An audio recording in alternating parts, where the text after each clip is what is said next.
तू ऐसे जीवा पे चला दे, फिर देख तेरे मेरे लगन को कोई रोक नहीं सकता। मैं किसी के लिए भी कबीले की प्रथा नहीं तोड़ूंगी। ठीक है मत तोड़, लेकिन कल मैं भी जा रहा हूँ और इस बार जीवा से दुगनी लूट लाऊंगा। तू तो बस लगन की तैयारी करके रख। छोड़ गाय को, चल निकल इधर से। वारे नरिया, तू तो बड़ा हो गया रे। मेरा होने वाला साला है, इसलिए तेरे को छोड़ रहा हूं मैं। हाँ चल जा। ताई, मैं तेरे को बोल रहा हूँ तू भाग जा इधर से, वरना ये जीवा और भीमा तेरे को जीने नहीं देंगे। नारिया, मैं चाहेगी भी ना तो भी मैं यहाँ से नहीं भाग सकती। क्यों नहीं भाग सकती? तू डरती है क्या? और तेरे साथ मैं भी तो आऊंगा तुझे इन लोगों से बचाने के लिए।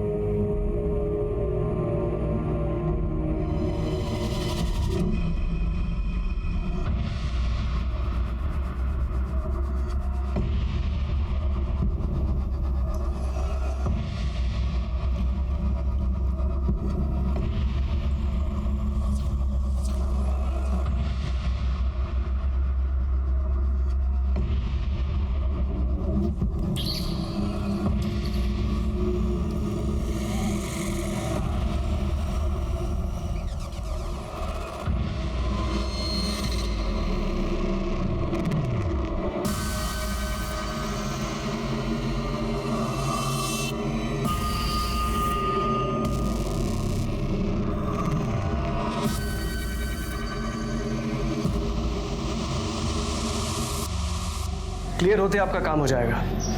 ठीक है, मैं कॉल करता हूं आपको। ओके।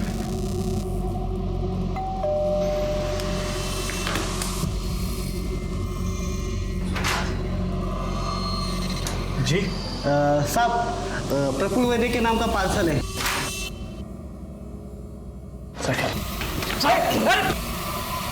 अरे कौन है आप लोग? अरे चुप! ये क्या कर रहे हो?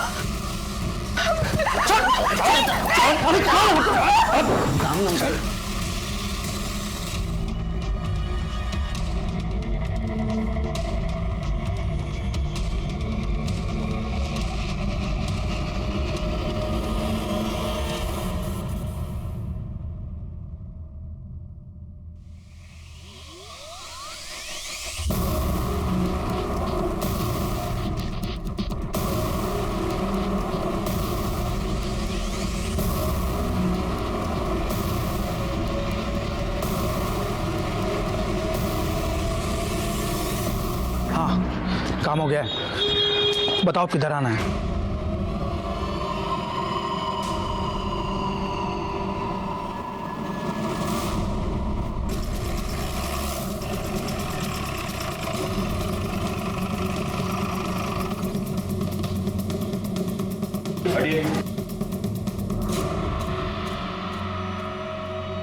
सर, प्रफुल्ल वैद्य की बॉडी अंदर बेडरूम में है।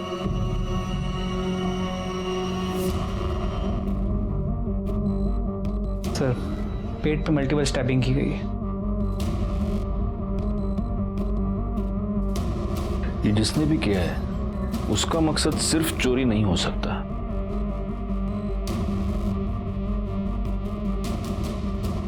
सर, ये विक्टिम की वाइफ है, मंजरी वैद्य, सदमे में। एक बात मेरे समझ में नहीं आ रही गायकवाड़, अगर मर्डरर ने प्रफुल्ल वैद्य का मर्डर कर दिया तो इन्हें क्यों छोड़ा? पाटिल मैडम, जरा उनसे बात करके देखो, आपको कुछ बता दिएगी। Okay sir.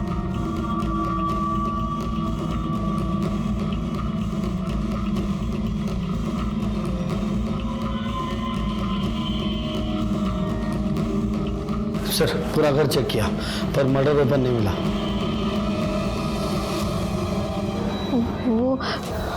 वो 4 लोग थे, उनमें से एक जबरदस्ती दूसरे कमरे में लेके गया और मेरा रेप किया। मर गया। सोना, ले जाऊं जा,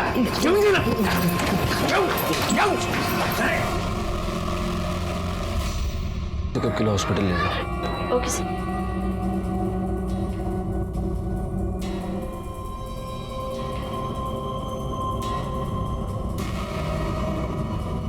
गायकवाड़, चेक करो ये सीसीटीवी कैमरा चल रहा है कि नहीं, और अगर ये चल रहा है तो इसका फुटेज मंगवा लो, शायद इससे कुछ पता चल जाए। सर सजा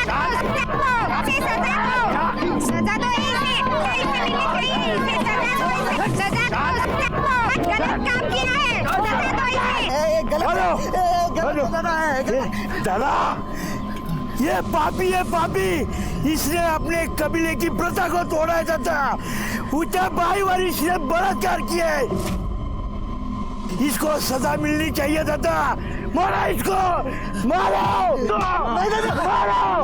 मारो। अरे सब सजा मेरे को ही दोगे क्या? अरे मेरे को सजा दोगे तो इस भीमा को भी मिलनी चाहिए। अरे उसने भी उस औरत के पति को मारा है ना, तो वो भी पापी है ना। एक बार किया, कुछ भी मत बोल। साला मैं नहीं मारता उसको तो वो मेरे को मार देता। मैं जो कुछ भी किया वो अपने बचाव के लिए किया। पाप ये किया है दादा, उस लाचार औरत पे जबरदस्ती करके।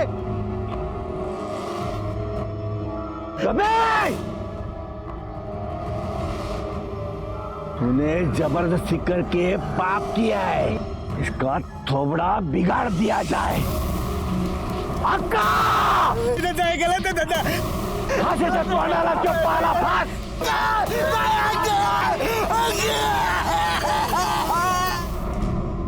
मंजरी, मैं समझ सकता हूं कि आप काफी सदमे में हैं, लेकिन फिर भी कुछ सवाल हमें आपसे पूछने ही होंगे, इफ यू आर रेडी। आपके पति प्रफुल्ल एग्जैक्टली क्या काम करते थे?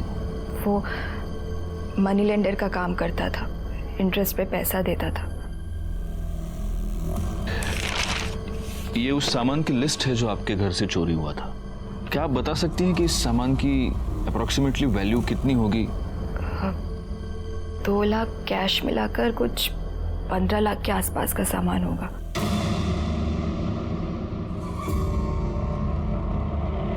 दादा, भीमा ने इस बार 25 लाख की लूट की है।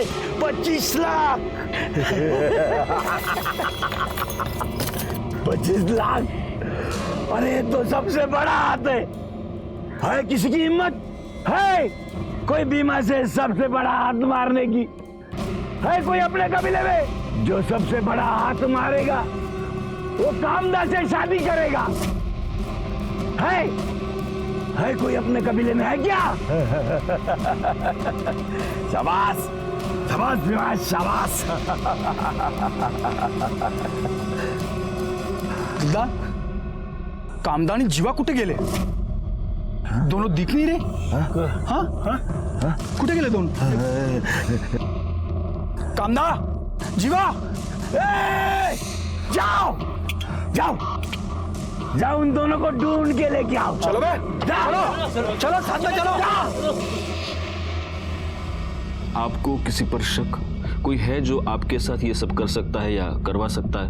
सर, प्रफुल्ल ने काफी लोगों को पैसा दिया था, पर उनमें से 3 क्रेडिटर्स ऐसे थे जो पैसे वापस करना तो दूर की बात, वो इंटरेस्ट भी नहीं दे रहे थे। कौन है ये 3 लोग?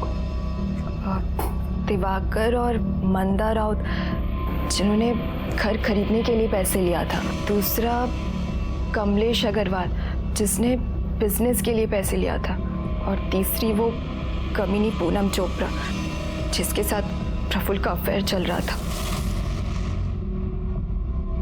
आपको कैसे पता कि आपके पति का उसके साथ अफेयर चल रहा था? क्योंकि वो दोनों रात रात भर फोन पर लगे रहते थे। इतनी रात को किससे बात कर रहे हो? जब भी पूछती थी हमेशा उल्टे सीधे जवाब देता था या टाल जाता था। फिर तो उसने घर लेट आना शुरू कर दिया।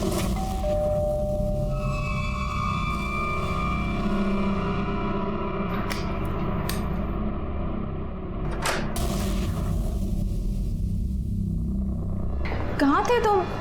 सुबह के 4 बजे हैं। तुमसे मतलब? सो जाओ चुपचाप। उसके बाद तो उसने मुझसे सीधे मुंह बात तक करना बंद कर दिया था। ए कामदा कुठे? तिकडे देख।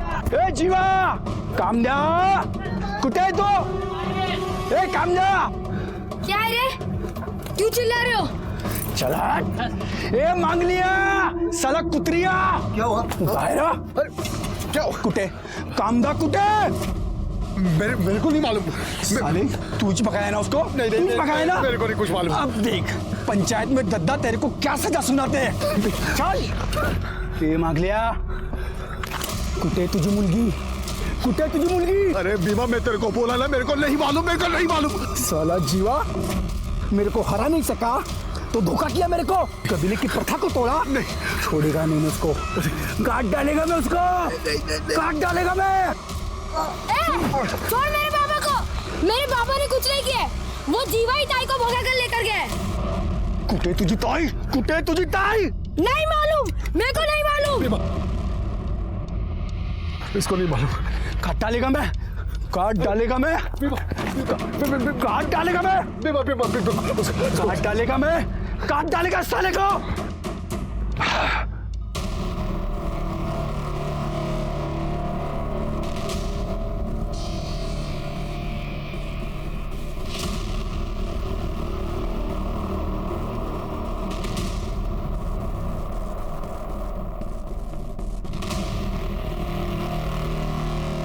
दूसरा वीडियो लगाओ।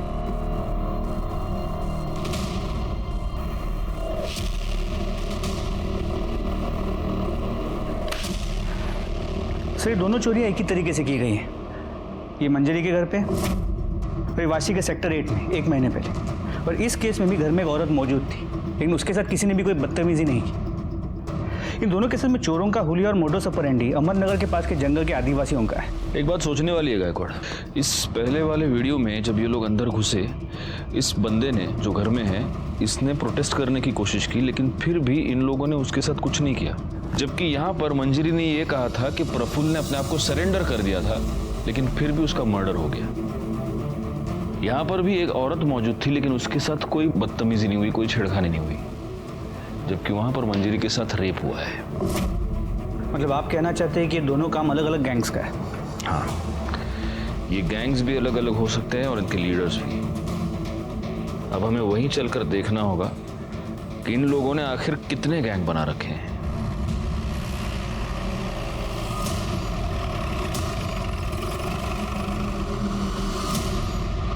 राजेश यादव, गायकवाड़, करड़े। हमारे यहाँ पर नवी मुंबई और ठाणे में 2 रॉबरीज हुए हैं और सीसीटीवी फुटेज से उन रॉबर्स की पहचान हुई है। आपके यहाँ पे जो आदिवासी इलाका है वहाँ के लड़के हैं, तो वहाँ चलना होगा। तो जाइए ना, रोका किसने? जाइए पूछताछ कीजिए। जाइए मतलब आपको हमारे साथ चलना होगा ना, आपका ज्यूरिसडिक्शन है।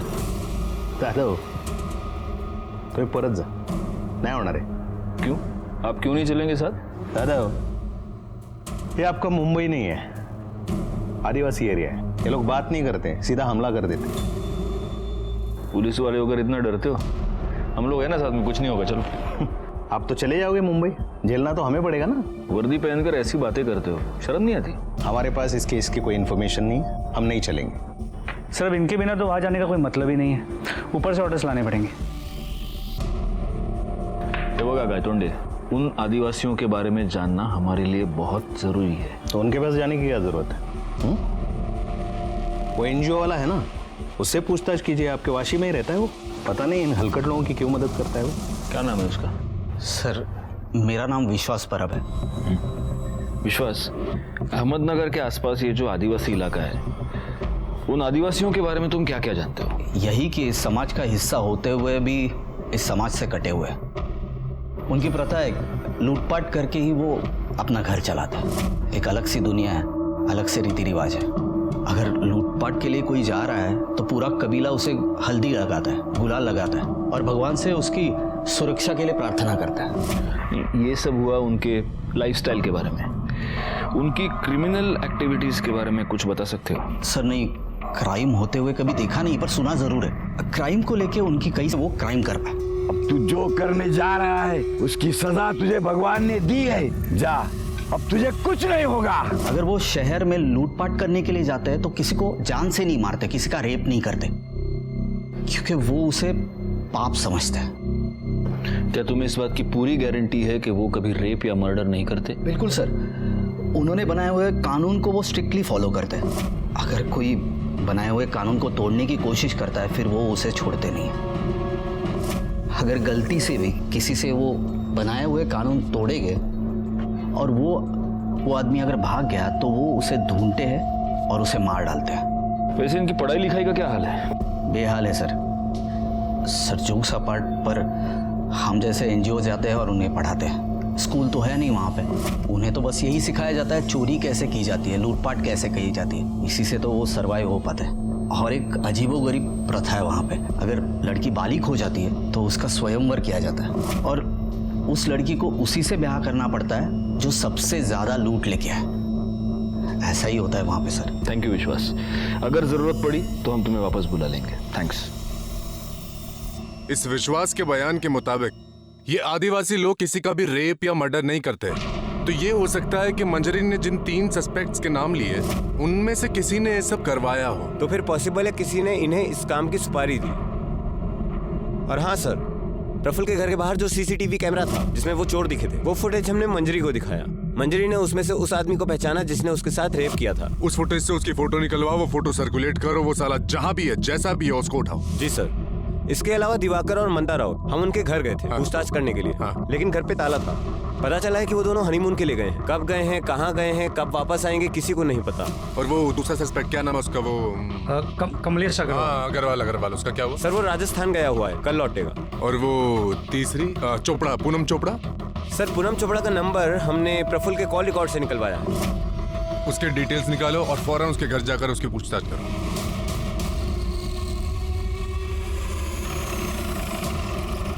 सर मंजरी झूठ बोल रही है। उसे अच्छी तरह पता है कि प्रफुल्ल मेरे भाई जैसा है। और सर अफेयर प्रफुल्ल का नहीं मंजरी का चल रहा है। मंजरी का अफेयर किसके साथ? सर ये तो नहीं पता, पर मैंने सुना है कि मंजरी का किसी के साथ अफेयर चल रहा है। मतलब आप अफवाहों की बात कर रही हैं, लेकिन हमें मंजरी ने कंफर्म बताया है कि तुमने प्रफुल्ल से लोन लिया था। अरे मैंने प्रफुल्ल से 1 रुपए तक नहीं लिए, तो लोन तो दूर की बात है। और सर मेरा बिजनेस अच्छा चल रहा है, मैंने उससे कोई पैसे नहीं लिए और उसके मर्डर में मेरा कोई हाथ नहीं है। बल्कि मुझे तो लगता है कि मंजरी ने ही उसे मरवाया है। वैसे भी जीना हराम करके रखा था प्रफुल्ल का उसने।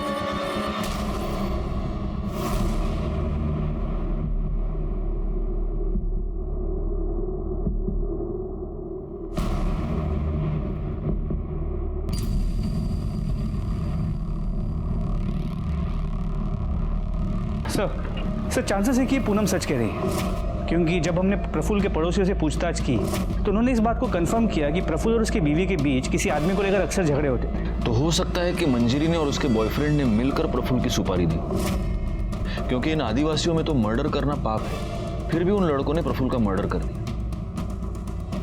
एक काम करो गायकवाड़, मंजरी के कॉल रिकॉर्ड्स निकलवाओ और उन तीनों सस्पेक्ट्स के भी कॉल रिकॉर्ड्स निकलवाओ जिनका नाम मंजरी ने लिया है। क्योंकि ऐसा है कि सिर्फ पूनम के कहने पर हम ये नहीं मान सकते कि उसका प्रफुल्ल के साथ कोई अफेयर नहीं था या उसने प्रफुल्ल से कोई पैसे नहीं लिए थे। सर सेक्टर 8 के पीछे नदी के पास एक लाश मिली है।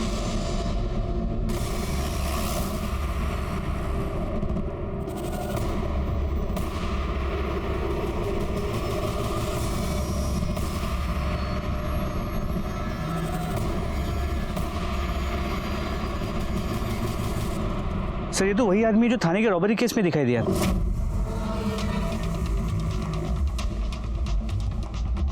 सर हमने पूरा एरिया चेक किया, लेकिन कहीं भी फोन, आईडी और मर्डर वेपन नहीं मिला। बॉडी को पोस्टमार्टम के लिए भेज दो। जी सर। गायकवाड़, इसकी पहचान तो हो चुकी है लेकिन इसका नाम हमें पता नहीं है। अब इसकी डिटेल्स जानने के लिए हमें उस आदिवासी कबीले में ही जाना पड़ेगा। लेकिन सर बिना लोकल पुलिस की मदद के हम वहाँ कैसे जा सकते हैं? एसपी साहब का लेटर है गायतोंडे, आपको हमारे साथ फुल कोऑपरेशन करना होगा और अगर आपने ऐसा नहीं किया तो सस्पेंड होकर आपको घर पे बैठना होगा।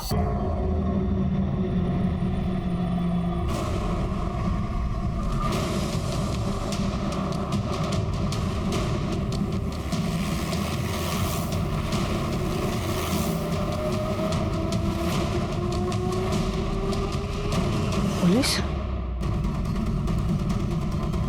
दादा दादा दादा पुलिस है, दादा पुलिस।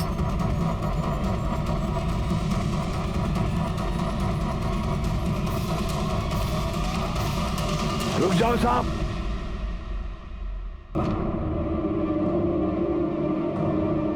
जैसे आए हो वैसे निकल जाओ, वरना तुम लोगों के लिए अच्छा नहीं होगा ये।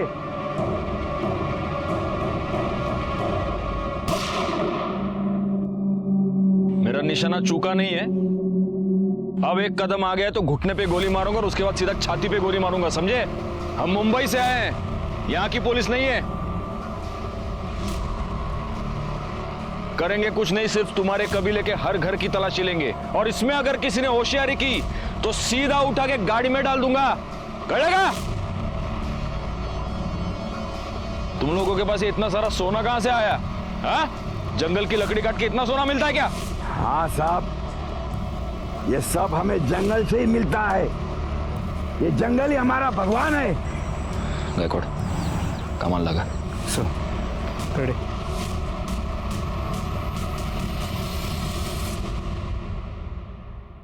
हाँ?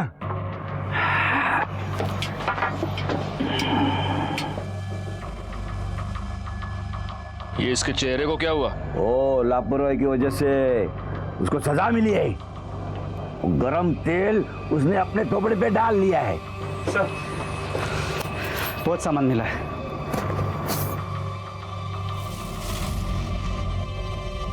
मंजरी की घर से जितना सामान लूटा गया था उसके डिस्क्रिप्शन के साथ ही पूरा सामान मैच करता है। सिर्फ एक फर्क है, मंजरी ने कहा था कि 2 लाख रुपए कैश चोरी हुए थे, इसमें 12 लाख है। ये ऊपर का 10 लाख रुपया कहां से आया? हाँ? हमको क्यों पूछ रहे हो? जिसका है उसको पूछो। गायकवाड़, फोटो रखो है ना। इसने की ना चोरी?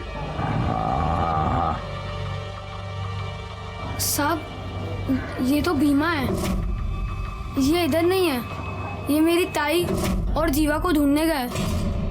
जीवा ने मेरी ताई को जबरदस्ती उठा लिया। मेरी ताई को बचा लो ना। ये बच्चा क्या बोल रहा है? हाँ? वो हमारे कबीले की प्रथा है, जो बड़ा हाथ मारता है ना, उसके साथ वो लड़की की शादी कर देते हैं हम। वो जीवा ने प्रथा तोड़ दी। वो लड़की को लेके भाग गया, इसलिए उसके पीछे भीमा गया है वो। हाँ, दूसरी फोटो दिखाओ। यही है जीवा? साहब, जीवा और भीमा मेरी ताई को बहुत परेशान करते थे। वो उन दोनों से तंग आ गई थी। मैंने उसे बहुत बार बोला कि भाग जा, पर वो नहीं गई। अगर ऐसा है तो तुम्हारे भीमा ने अपना शिकार कर लिया है। जीवा की लाश मिली है हमें। दादा, भीमा ने अपना बदला ले लिया है। हाँ, भीमा भीमा भीमा भीमा भीमा भीमा भीमा भीमा भीमा भीमा भीमा।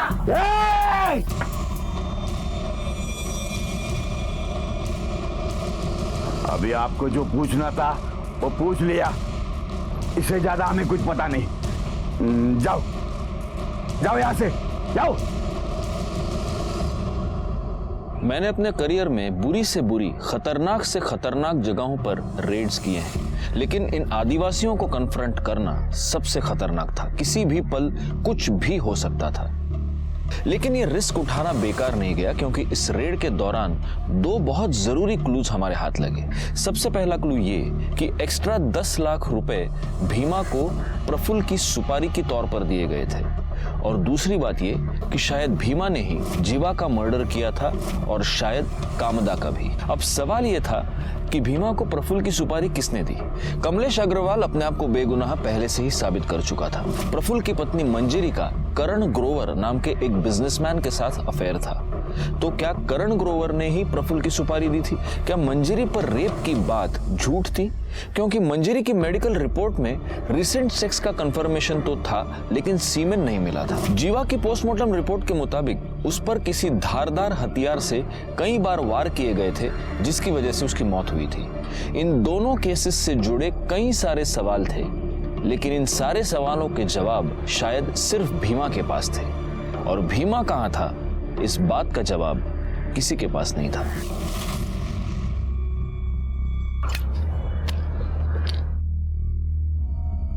बहुत बात आ रहा है रे। अरे कुत्ता मरा होगा कोई, चल ना देखते हैं। ये वो कौन है? Hello police. सर और इस तरफ।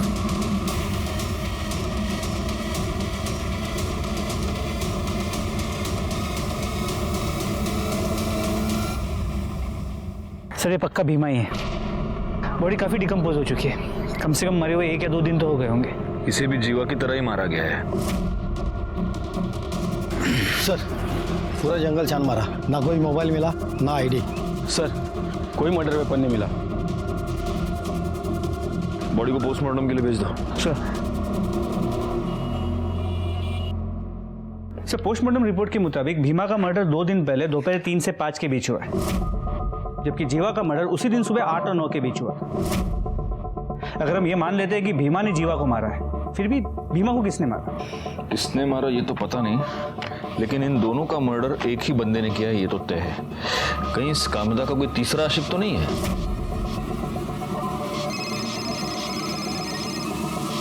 सर कांस्टेबल वाघ। स्पीकर।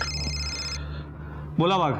नमस्ते सर, गणेश नगर से बोल रहा हूँ। आपने मंजरी वद्दी केस में रेपिस्ट का जो हुलिया बताया था, वैसा एक लड़का इधर रहने को आया है। हाँ सर, कल ही वो रूम उसने भाड़े से लिया है। सर उसका चेहरा पहचानने में नहीं आ रहा, शायद जल गया है इसलिए।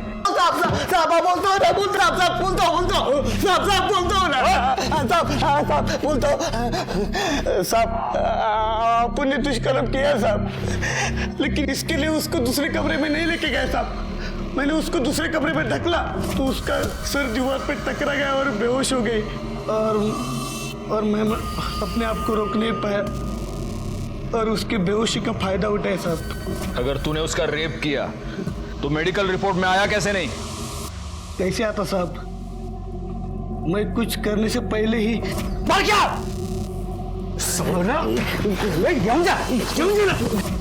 उसके अगले दिन आप सब लोग कबीले में आए, आपने मेरे को पहचान नहीं, तभी मैंने सोचा कि दूसरा किधर जाके अपनी जिंदगी नई तरीके से शुरू करूं। तू नई जिंदगी की शुरुआत करने नहीं गया था, तू भीमा का खून करने गया था। क्या भीमा मर गया? किसने किया साहब? तू हमको सवाल नहीं पूछेगा, हमको पता है भीमा का मर्डर तू नहीं किया है। नहीं सर। बता कामदा किधर है? नहीं साहब, मैंने कुछ नहीं किया साहब, मैंने भीमा का मर्डर नहीं किया साहब। साहब मेरे को सच्ची नहीं पता है कामदा किधर है साहब, सच्ची नहीं पता। रिकॉर्ड, सच में ये लोग बड़े सख्त होते हैं। नहीं साहब। करडे फोड़ून टाकायला। साहब लग रहा है साहब। मंजरी सच बोल रही है, इस बारकिया ने सच में उस पर रेप अटेम्प्ट किया था। इसका मतलब मंजरी ने या उसके बॉयफ्रेंड ने प्रफुल्ल की सुपारी इन लोगों को नहीं दी थी। सर करण गोवा की मैंने बैंक डिटेल चेक की है, उसमें एक इंपॉर्टेंट बात सामने आई है।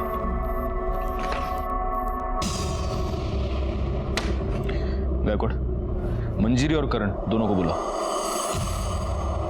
सर हम मानते हैं कि हम प्रफुल्ल से पीछा छुड़वाना चाहते थे, लेकिन उसके लिए उसका मर्डर नहीं करवा सकते। करवा सकते नहीं ग्रोवर, तुमने मर्डर करवा दिया और इस बात का सबूत है हमारे पास। 10 मार्च को आपने आपके बैंक अकाउंट से 12 लाख रुपए विड्रॉ किए, जिसमें से 10 लाख रुपए तुमने प्रफुल्ल की सुपारी के तौर पर दिए। सर ये 12 लाख रुपए हमने प्रफुल्ल का मर्डर करवाने के लिए नहीं निकाले थे, प्रॉपर्टी का डाउन पेमेंट देने के लिए निकलवाए थे। अच्छा जी। और अब आप ये भी कहेंगे कि वो पेमेंट मैंने कैश में कर दी, इसलिए उसकी कोई रिसीट मेरे पास नहीं है? सर करण सच बोल रहा है, हम कॉलेज टाइम से एक दूसरे से प्यार करते और साथ आना चाहते, पर हम उसके लिए किसी की जान नहीं ले सकते। सर आप कॉलेज टाइम से इससे प्यार करती हैं, तो शादी प्रफुल्ल से क्यों की? क्योंकि पापा ने ज़बरदस्ती करवाई थी। करण हमारी कास्ट का नहीं है और पापा इंटरकास्ट मैरिज के अगेंस्ट थे। जी सर, और फिर पता चला कि ये अपनी शादी से खुश नहीं है। कैसे खुश होती? प्रफुल्ल मुझे अपनी बीवी नहीं नौकर समझता था जो उसका घर संभालती है। प्रफुल्ल को हमारे बारे में पता चल गया और वो करण को लेकर मुझसे झगड़ा करता रहा, पर वो मुझे डिवोर्स भी नहीं देना चाहता था। बहुत इंटरेस्टिंग लव स्टोरी है तुम दोनों की, लेकिन जब तक ये केस सॉल्व नहीं हो जाता तुम दोनों इस केस में हमारे लिए प्राइम सस्पेक्ट्स हो, और इसीलिए शहर छोड़कर बाहर नहीं जा सकते, समझे? जी सर। सर भीमा के कॉल रिकॉर्ड के मुताबिक मंजरी या करण, इन दोनों में से कोई भी उसके टच में नहीं था। और ये जो बाकी के 3 सस्पेक्ट्स हैं वो? सर उनका हम पता कर रहे हैं। जा वो राउत कपल का हनीमून खत्म हुआ कि नहीं हुआ? नहीं सर, वो दोनों अब तक वापस नहीं आए हैं और दोनों का फोन भी स्विच ऑफ है। ये कौन सा हनीमून है? नहीं नहीं, मुझे तो लगता है ये कुछ गड़बड़ है। ये दोनों कुछ हनीमून वनीमून नहीं, ये जानबूझ के गायब हुए हैं। इन्हें ढूंढना पड़ेगा। हाँ विश्वास। सर मुझे अभी कांता का फोन आया था। बहुत घबराई हुई थी सर। वो कह रही थी कबीले वालों ने उसे ढूंढ लिया है और वो अभी उसे लेके जा रहे हैं और मार डालेंगे। सर मैं और कुछ पूछता तब तक फोन बंद हो गया सर कुछ कीजिए प्लीज प्लीज सर। गायकवाड़ जल्दी से टीम इकट्ठा करो। सर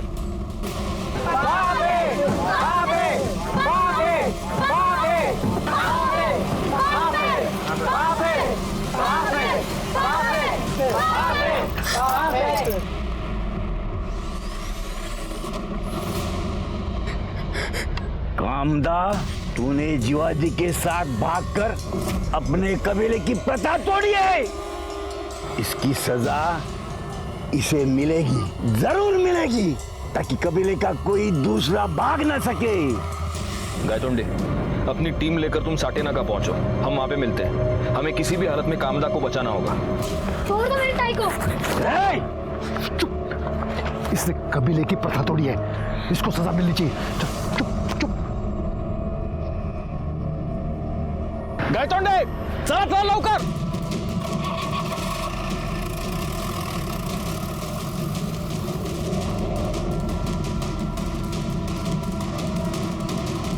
इसका चेहरा ही नहीं, पूरा शरीर बिगाड़ दिया जाएगा, ताकि अपने कबीले का कोई भी लड़का इसी सुंदरता की चक्कर में ना पड़े। अक्का! बाबे, बाबे, बाबे, बाबे। चलो पीछे हटो, ठोक दूंगा ना, को हटाओ।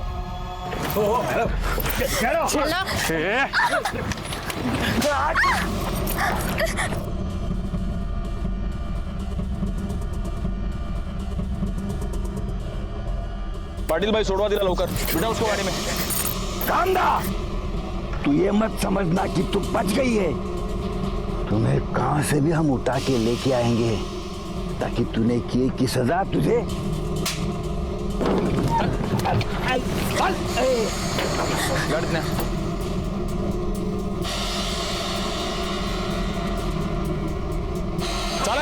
चला।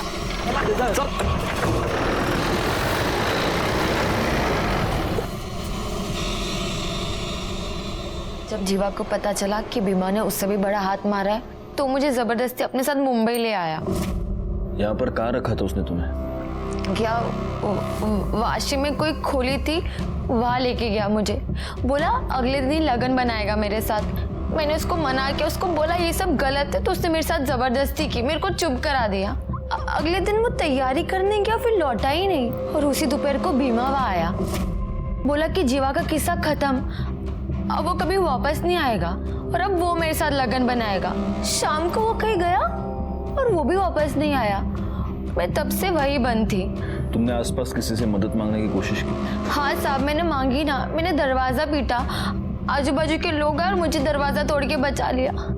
तुमने पुलिस को फोन क्यों नहीं किया? साहब मैं डर गई थी, मुझे कुछ समझ में नहीं आ रहा था कि मैं क्या करूँ, किसके पास जाऊँ। मैं एनजीओ वाले साहब के पास गई, लेकिन कबीले वाले आके मुझे वहां से पकड़ लिया और अपने साथ ले गए, जहाँ से आप लोगों ने आके मुझे बचा लिया। साहब आपका बहुत मेहरबानी, आप सबका मेहरबानी। लेकिन दद्दा और वो भीमा मेरे को नहीं छोड़ेंगे। आप मुझे वहाँ पे वापस मत भेजना। देखो, भीमा और जीवा दोनों मर चुके हैं, और रहा सवाल तुम्हारे दद्दा का, तो उसकी उतनी हिम्मत नहीं कि वो यहाँ पर आए और तुम्हें कुछ करे। इसलिए यहाँ पर तुम बिल्कुल सुरक्षित हो, कोई टेंशन मत लो। पाटिल भाई, इसको बाहर लेकर जाओ, चाय पानी पिलाओ। वड़ा पाव खाओगी? जाओ।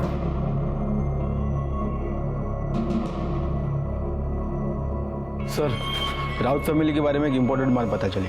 इन लोगों ने भी रॉबरी के एक दिन पहले अकाउंट से 10 लाख रुपए निकाले थे सर, लेकिन उन दोनों के फ़ोन अभी भी ऑफ है। तो हो सकता है कि प्रफुल्ल के मर्डर के साथ इनका भी कोई संबंध हो, और इसीलिए अपना फ़ोन स्विच ऑफ करके अपने ही घर में छुप कर बैठे हो। गायकवाड़, एक काम करो, इनके एड्रेस पर जाओ और कंफर्म करो ये दोनों वहां पर है या नहीं। सर।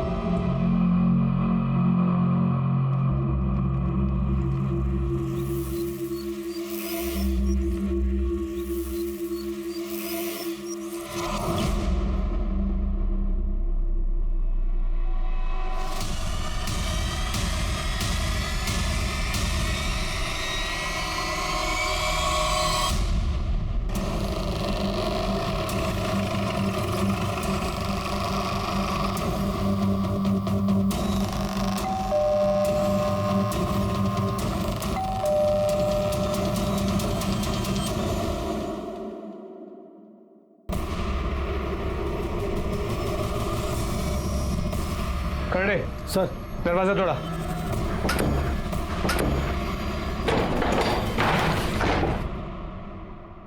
खड़े सर, ऊपर चेक करो। पवार, पूरा घर चेक करो, देखो कोई है क्या।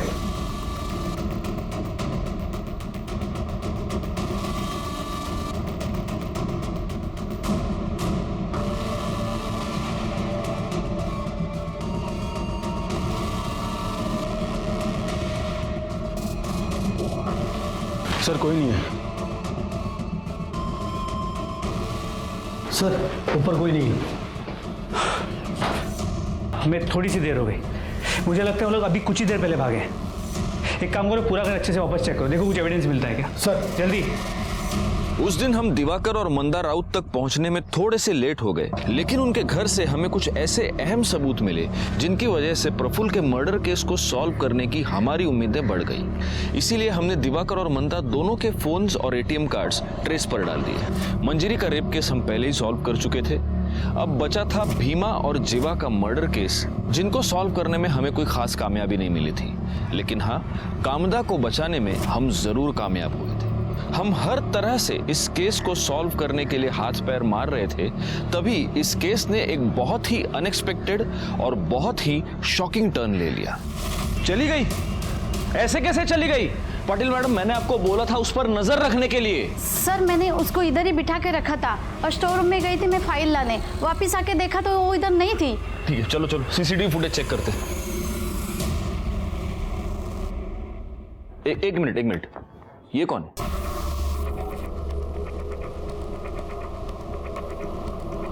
इसके पीछे वो गई है। पाटिल मैडम, उसके फोन पर फोन कीजिए जल्दी। Okay sir.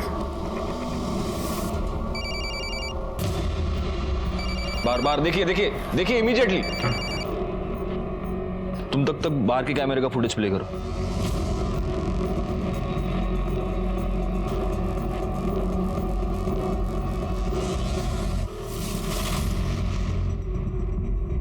सर ये कामदा का फोन बाहर ही पड़ा था।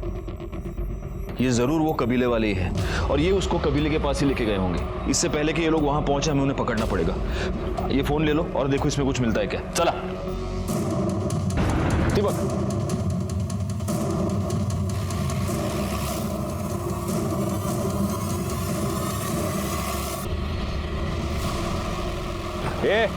अभी अगर होशियारी की ना तो तुम्हारी इस दद्दा की खोपड़ी खोल दूंगा मैं।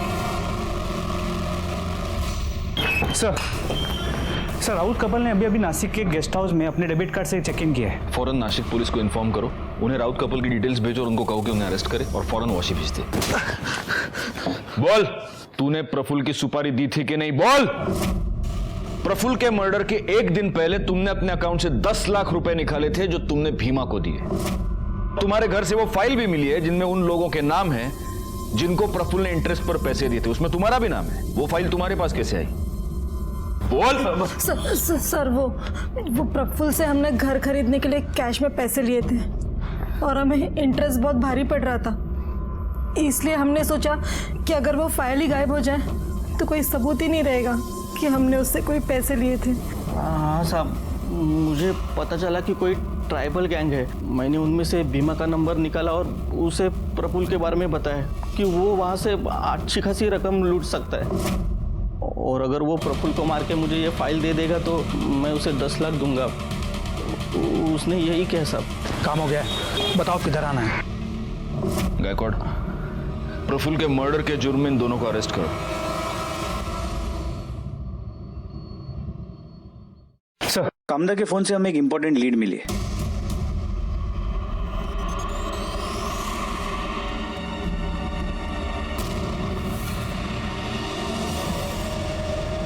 सर, मैं कामदा और मैं एक दूसरे से बहुत प्यार करते हैं सर। कबीले में जब मैं पढ़ाने जाता था तब हमें एक दूसरे से प्यार हो गया। तुम दोनों साथ रहना चाहते थे, लेकिन उसके लिए तुम्हें कामदा को उस कबीले से निकालना पड़ता, जो तुम्हारे लिए तो पॉसिबल नहीं था। तो तुमने जीवा और भीमा को यूज किया और उन दोनों को मार दिया। नहीं सर, मैंने किसी को नहीं मारा है। आपको कोई झूठ बोल रहा है सर। ये जब 13 मार्च को मेरे घर पे आई अचानक तो अरे कामदा तुम अचानक से क्या क्या क्या हुआ? वो सब मैं बाद में बताती हूँ, अभी हमें यहाँ से भागना होगा, तुम चलो अभी। भागना होगा? क्या बोल रही हो तुम? ये तो खून के दाग है। तुम ठीक हो? तुम्हें कुछ हुआ नहीं है ना? हाँ मैं ठीक हूँ। अरे वो कबीले में बकरे की बलि दे रहे थे, ये उसी का है। तुम्हारे खून लगे कपड़े हमें इसके घर से मिले, उनको हम टेस्टिंग के लिए भेज देंगे तो हमें पता चल ही जाएगा कि उस पे जो खून लगा है वो बकरे का है या जीवा और भीमा का। देखो कामदा, बचने का कोई रास्ता नहीं है, इसलिए बेहतर होगा कि तुम खुद सब कुछ कबूल करो। मारती नहीं तो और क्या करती साहब।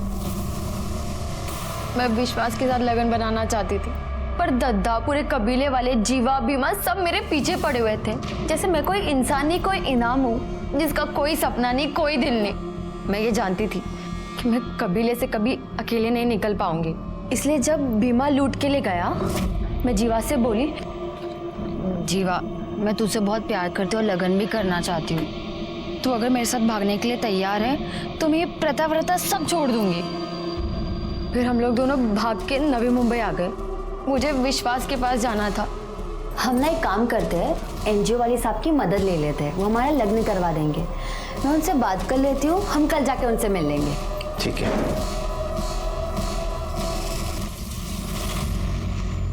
फिर मैंने भीमा को जीवा के फोन से कॉल करके बोला, हेलो। मैं बहुत मुश्किल से जान बचा के निकली है, जीवा ने मुझे पकड़ लिया था। फिर मैं भीमा को किसी सुनसान जगह पर बुलाई ताकि कोई हम दोनों को देख ना सके। कामदा, जीवा और भीमा के मर्डर के जुर्म में मैं तुम्हें अरेस्ट करता हूँ।